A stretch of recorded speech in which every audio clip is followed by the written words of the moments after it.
We've been talking about charter schools for the last couple of segments, and I'm going to do something slightly different here, and I'm going to agree with the Arizona Charter School Association about the nature of the school grades for the state schools. You know, our schools are now graded on an A through F basis, and to my surprise, I found recently that the Arizona Charter School Association also doesn't like those grades, as I don't, and this was a surprise to me.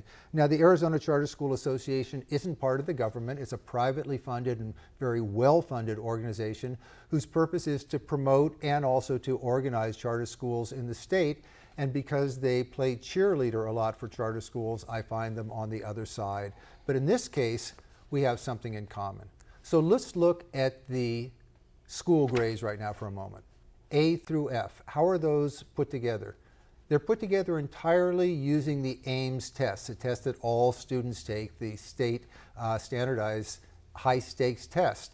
And what they do is they make one half of the score have to do with the raw score on the Ames test. How high do your kids score in your school on the Ames test? The other half looks at the growth. How much have your students grown over the course of the year?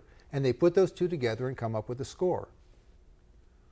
Well, almost by definition, schools with high-income kids are going to score higher on the raw score on the Ames, and schools with low-income kids are going to score lower. And I looked at it myself, and I found that if you have a school with high-income kids, chances are 90% you're going to get an A or a B score. If you have kids who are in the lower income predominantly, your chances are about 25%. To get an A or a B score. There's no reason why a school should be faulted for teaching kids who are lower income. Absolutely none. And it turns out that the Arizona Charter School Association agrees with me, and they put out what I'm going to have to say is an absolutely excellent study. First, looking at how this discriminates against schools with low income kids and make sure that most of them are going to get C's or D's or F's, and then coming up with a solution. And their solution is, let's throw out the raw Ames scores. In other words, if a high-income school gets high Ames scores and a low-income school gets low Ames scores, let's throw that out. Let's look at what they're doing with the kids. Have they moved their kids from this level to this level? In that case, they're a very successful school. If they move their kids from this level to this level, they're less successful.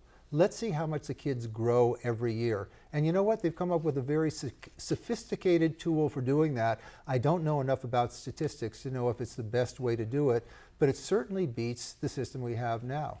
And I think the reason for that is, the reason why we're in agreement is the Charter School Association knows that they have schools which are both for high-income, high-achieving kids. I shouldn't say high-income, high-achieving kids, like, for instance, Basis Charters, which has the highest achieving kids in the state of Arizona. And they're always going to get high Ames scores, so they're always going to get high state scores. But some charter schools are rightly geared to help the students who are struggling. And those schools are going to get C's and D's and F's. The Charter School Association does not want to say we have charter schools that are getting C's and D's and F's if their mission is to help the students who are struggling. So they, like me and like other people who I've talked to at the university, say we've got to get off the system that favors one group simply because of their socioeconomic status. So I'm very pleased to say in this case we have similar reasons to go in a similar direction and to tell Jan Brewer and the legislature and the Department of Education, we've got to change this discriminatory pattern of saying one school gets an A and another school gets an F when 50, 60, 75% of their grade is based purely on the economic status of the kids who walk in the door. That simply isn't right, and it should be changed.